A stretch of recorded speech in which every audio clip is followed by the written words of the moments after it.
Something tells me if I film up here, the audio's not gonna be very good. My hands feel like a bundle of frozen sausages. I don't even know what that means. It's so cold. It finally happened. At the time of recording this video, I've officially hit 10,000 subscribers. It's such a surreal feeling. I remember being at 0 subscribers, at like 12 subscribers, 15 subscribers. I remember shooting on my phone, getting my point and shoot on eBay for like $80 used. I was just goofing around, recording videos, editing funny things. I didn't care who saw them. It was just something I wanted to do. And from that, I found a real passion for photo, for video. It's been so cool being able to teach that to you guys and, learn myself along the way. Being able to make videos on YouTube has been such an incredible opportunity, and I'm so thankful for it. Whether it's helping you buy a camera lens, or getting you excited about photo video, or teaching you something new, or just inspiring you, I want you to leave my videos in a better mood than when you came. So to everyone who's subscribed to my channel, or heck, even if you're not, if you've just watched some of my videos, or if this is somehow the first one, thank you. Thank you so much. I love making videos. It's become it's something I'm always thinking about. I just love it so much. So thank you so much for all your support, and hopefully I can continue to help and inspire you in the future.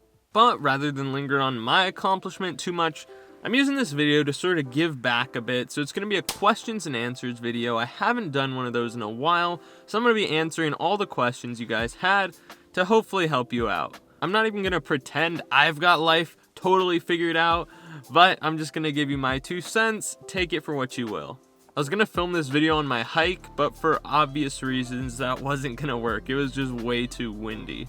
How did you feel when you first hit 1K? Honestly,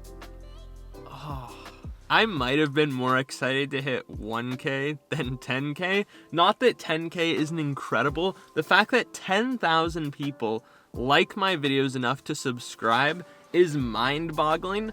But hitting 1K was kind of the first, 1K was like the proof of concept. It was like that inflection point when I was like, oh my gosh, I'm doing it. We're growing. 1,000 people? That's mind-boggling. If you can make it to 1K, I think you can make it to 10K. I think you can make it to 100K. I'm not saying everyone's gonna get 1 million, but I think if you can make it to 1K, you've been in the game long enough, you've kind of learned enough tricks that you can exponentially grow that channel. So 1K is pretty exciting. Also, if you hear cars driving by, sorry, I'm right next to a highway. Hey Josh, do you have any particular resources or go-to websites for your learning? So obviously the biggest resource for learning is YouTube. I would say that's where I've learned the bulk of my knowledge. But a site I'm a huge fan of is Skillshare. And no, this isn't sponsored. I'm not going to go into a segue. But Skillshare is honestly a site that I learned so much on, and a lot of things I can't really learn as well on YouTube. So the difference with Skillshare is it's a paid platform. You pay a monthly or yearly fee, and then you can view all the videos. There's things on cooking, drawing. How can I make this not sound like an ad? The reason I like Skillshare is on YouTube, the general problem is you'll watch 10 minutes of a video from this guy, 10 minutes of a video from this guy, and there's a lot of gaps in your knowledge. So I know when I was learning After Effects, I didn't feel like I could make things on my own. If I wanted to make something, I had to find a specific tutorial on it. The really cool part about Skillshare is you find one guy, one teacher, and you can take all of his courses, and these courses can be anywhere from 30 minutes to 8 hours long. So I'd find an After Effects course that was 6 hours of the same guy teaching it. He's constantly reminding you of the shortcuts in After Effects. You're constantly building on things he taught you in previous lessons. So I think if you're trying to actually learn a program, this is a great site to do it. And I think it's like $10 a month. People are so used to getting things for free. Look, if you're trying to learn a skill, $10 a month is dirt cheap. And I say this as someone who is spending thousands of dollars a month to be at college. If you're not willing to pay $10 a month, you don't really want to learn. But yeah, Skillshare is great, YouTube's great, and shooting with other people is always helpful. I learn a lot at work as well. I just wanted to ask, what can you suggest as the minimum or cheapest camera price for filming?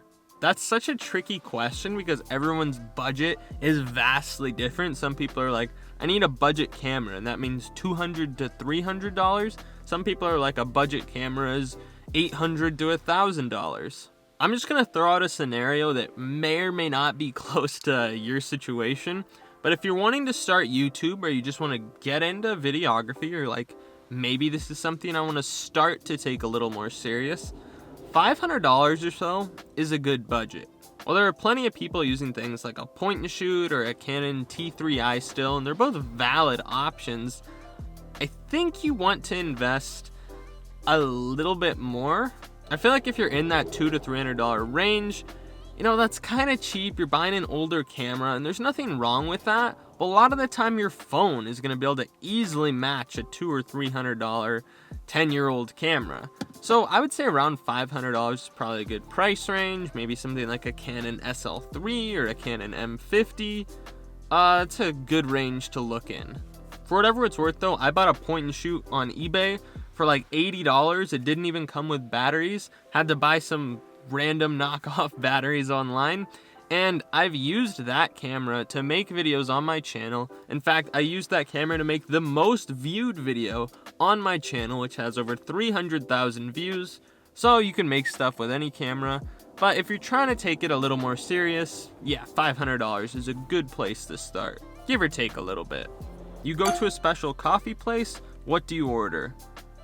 Dude, I don't know if this is bad or not, but I pretty much only drink black coffee. Like when I'm making coffee or I'm going to get coffee, I genuinely do not want sugar in it. Sometimes like a little milk or a little cream is okay, but just black coffee is my favorite.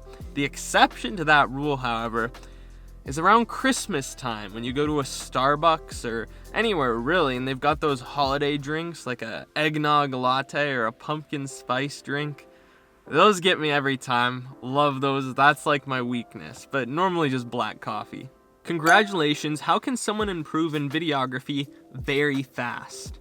The most important thing if you want to improve at videography, filmmaking, photography, anything creative, is you really have to do it a lot. And kind of my favorite anecdote around that is you've only got a certain amount of time in the day. Let's say you've got 5 hours of free time in a day. I'm just throwing a number out there.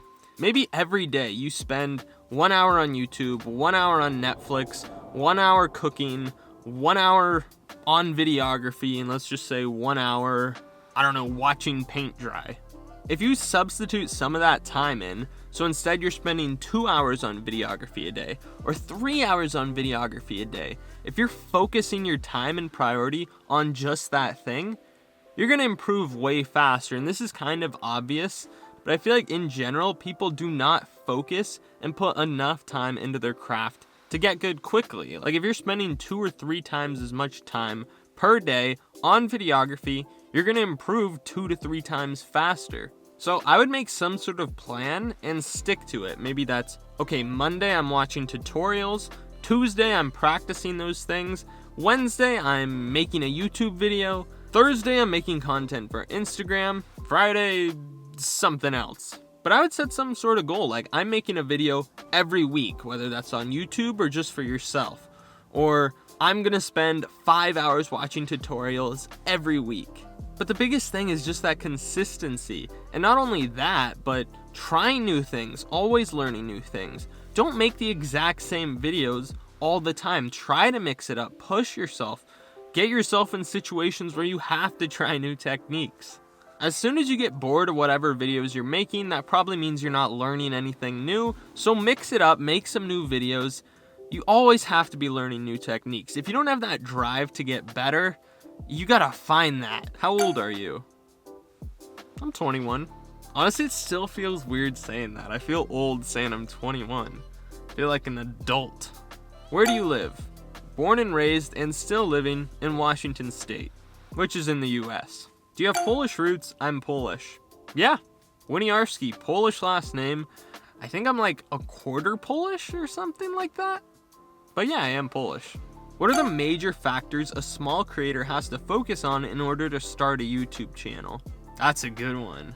So if you're a small creator and you want to start a YouTube channel, or it's something you just want to try out, it's kind of overwhelming, like just looking back on it. You want to learn about cameras, you have to learn about editing, you have to come up with videos that people want to watch, and you have to learn to talk to a camera.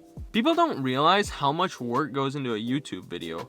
I'm the director, the writer, the editor, I shoot the videos, I'm the talent in the videos. And not just me specifically, but every YouTuber. It takes a lot of different skills to make a good YouTube video. When you're just starting out though, quantity is everything. Because if you want to get good at talking to a camera, it's probably going to take a lot of videos. If you want to learn how to edit fast, it's going to take a lot of videos. If you want to learn framing, composition, any of that, it's going to take a lot of videos.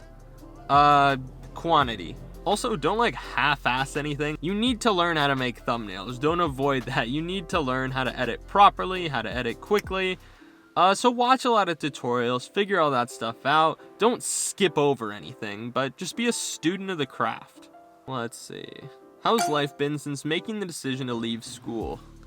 That's a good question. So for those of you that don't know, like about 8 months ago, I left school. I'm no longer a student, but so far since then, it's been good. I've been doing a lot of things. The first 2 months, I was taking classes on Skillshare like I talked about earlier, but I was learning a lot about filmmaking, about photography, about YouTube. I was trying to grow this channel, and I actually ended up getting a job somewhere, so that's what I've been doing since then, but just learning a lot and actually really enjoying my time off. So to be totally honest, the reason I left school is because I felt like it was getting in the way of learning what I wanted to learn. And since leaving school, I've had a lot more time to do the stuff that I think is gonna land me more jobs, that's gonna make me more money, make me happier, and honestly just learn the things I wanna learn, whether that's animation in Adobe After Effects or cool visual effects techniques. I'm not a visual effects artist by any means,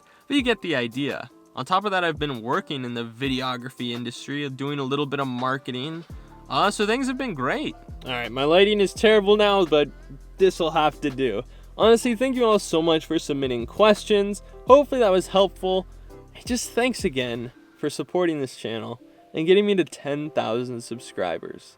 If you are interested in pursuing YouTube or any sort of creative career, really know that it's possible. Generally, if I can do it, anyone can do it with enough work. You have to put in that hard work.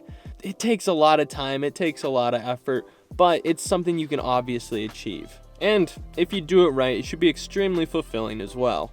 As always, if you liked the video, be sure to like it. If you have any questions, have any comments, hit up that comment section down below. And as always, have fun, stay creative, and I'll see you all in the next one.